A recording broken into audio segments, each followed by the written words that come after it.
Pascal Siakam. It came down yesterday via The Athletic, via Shams Charania of The Athletic, that the Pacers and the Raptors are not closing in on, but have discussed a deal involving Bruce Brown's salary filler and 3 first-round picks going from Indiana to Toronto in exchange for Pascal Siakam, who is due to be an unrestricted free agent this offseason. We've already heard reporting that Pascal Siakam isn't going to sign anywhere. He's not, excuse me, let me rewind.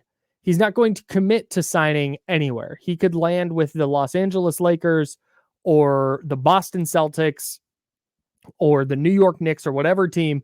He is not going to commit to signing long-term to that team. He's going to test free agency. It's breaking right now. They are finalizing a trade to send Pascal Siakam, Bruce Brown, Jordan Nwora, and 3 first-round picks to Toronto as we speak. So it's just Bruce Brown, Nwora, and 3 picks? Yes. That salary works? I don't know how the salary works. Huh. I haven't looked, but that's as of right now, that's Woj and Shams dueling banjos. Actually, Woj beat Shams by 13 seconds. Wow. Congratulations Yes. to Woj on that one. So, real quick, that for now is our breaking news, Under. So Pascal Siakam is headed to the Toronto Raptors. I think we fall a little bit on different sides here. Yeah. I love this for the Pacers. Oh, I think it's a good trade for the Pacers for sure. But if you can get the deal done, if you can bring him back. Sure. Indiana is sending 2 2024 first rounders and a 2026 to the Raptors. So again, something the Kings could not offer at all. Yeah. They had an extra 2024, and it's kind of a funky pick. It's the worst of like 3 different teams' picks. I looked at it last night, and then their own pick. I don't mind this trade for them, but it's just a high risk, no doubt, situation because you're giving up 2 first-round picks this year, and then in 2026. I don't love this year's draft, but it's still an NBA draft, and there could be players. There's always players in every draft. But I mean, like good players, but this is one of those trades where you're putting it all out there. I really like Bruce Brown as well. No doubt. And for me, like talk about you lose OG Anunoby and you replace him with 2 players. But now this is sort of an OG Anunoby type player who's not nearly as good. Yeah, kind of off brand. Yeah, OG, but still a really solid player. So Pascal Siakam is a good defender. And that has been Indiana's problem all year. Mm-hmm. They are number 1 in the league in offensive rating at 122.1, which is a bananas number. Mm-hmm. But in defensive rating, they're 26th. They're a they're a positive 2.1 net rating, which is 11th in the league, despite leading the league in offensive rating. And the reason I love this for the Pacers is, like you said, it is high risk. And the odds that he signs with Indiana long-term, probably not great. Okay. Just from a city standpoint. But again, you don't know until he hits free agency. You see what other offers are out there. Indiana can sign him to the most money. And I think that will certainly play a role. I haven't looked. I don't know how many teams are going to have cap space to go sign him to a huge deal. There's a handful of teams, but again, it's got to be the right team who's willing to put that money into a 30-year-old guy. Mm-hmm. I mean, the reports this morning is that Toronto had informed Pascal Siakam that regardless, they would not be offering him the Supermax, which is something, again, I think that the Kings probably said as well. Yeah. Like, we would love to have you, but we're not giving you the max. Right. Not guaranteeing that. Yeah, the max. I mean, 5 years at $250. That's a lot. It's tying up a lot in one player. Especially in year 5 when you're paying him like close to $60 million a year. Yeah. That's a lot of money. And so I don't blame the Kings for bowing out of this because the risk reward for them just wasn't there. Totally. Now, I'd also point out that the Pacers are in a much different position when it comes to salary. They've got, Miles Turner under contract for a good amount of good chunk of change. Tyrese Halliburton, his extension, I believe, kicks in next year. So he'll make like $28 million. Yeah. But they don't have that other guy who's making an extreme amount of money. Yeah. And what I told you, Kyle, is I look at this for them. It's their Sabonis deal.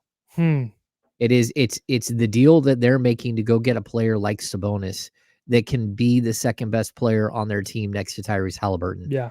And for that, it makes sense for them. Mm-hmm. With the Kings, it's just so hard to do that when you're talking about another 40, 50, $60 million salary. Yeah. Because 3 years from now, 4 years from now, you're totally cooked. Yeah. You're the Warriors who are paying $186 million in luxury tax. And Siakam, I don't think was going to be the piece that put them over the hump to win a title this year.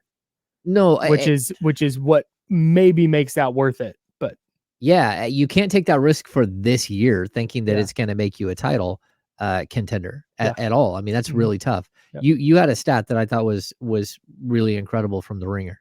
Yeah. Zach Cram of The Ringer wrote this piece today. It's he's going through and he's talking about the DeJounte Murray specifically was who he was talking about, but he laid this out. Only 4 championship teams this century have added a player via in-season trade who went on to average at least 20 minutes per playoff game. It was the Bucks in 2021 with PJ Tucker, the Raptors with Marc Gasol in 2019, the Spurs with Nazr Mohammed in 2005, and the Pistons with Rasheed Wallace in 2004. It's the only 4 times that a team has made an in-season trade, won a title, and had the player they acquired play 20 minutes a game in the playoffs. It just doesn't happen that often. So I think that I don't think the Kings looked at that specifically, but I think if you're the Kings, that highlights why you're not going to go jeopardize your future potentially for a player who you've said it before, and I agree with you. If I'm betting over or under half an All-Star game for Pascal Siakam the rest of his career, I'm taking the under. Yeah. Oh no, I'm taking the under on that. $50 million for a guy who's not going to be an All-Star. Well, that and Kyle, what I've told you too, I would rather Kyle Kuzma, who is who isn't as good a player, but it's not that far off. Yeah. He's not a horrible player, and he's not, but he's the same type, sort of, like in the same ballpark. Sure. And especially for the next 5 years. Yeah. At like, as far as salary, at like a 60% discount on what you're going to have to pay for him. Yeah. It's Kyle Kuzma plus the players you get to either sign or keep because of his salary versus Pascal Siakam minus the players that you'll have to not sign or lose because of his salary. Yeah, it's in year 3 of that deal. Kyle Kuzma is down to $19.5 million. Crazy affordable. And Siakam is up to $53 million. And you're like, oh, wait, what have we done? Yeah. That $24 million can go to a lot of different assets. But but if you're Indiana, I love this. Like, push your chips in. You are going toe-to-toe with Milwaukee every time you play them. You've gone toe-to-toe with Boston. If you think Pascal Siakam is going to get your defense up to middle of the league and keep you at a 122 offensive rating, then make a run. Why not?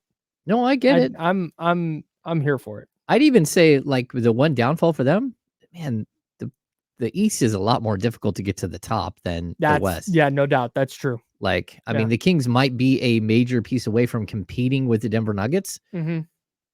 The Pacers are not one piece away from contending with the Bucks or the Celtics or the 76ers. They're just not. I think they're like 3-1 against the Bucks this year. Yeah. I mean, anyways, I love it. I'm here for teams being aggressive and trying to win championships. That's right.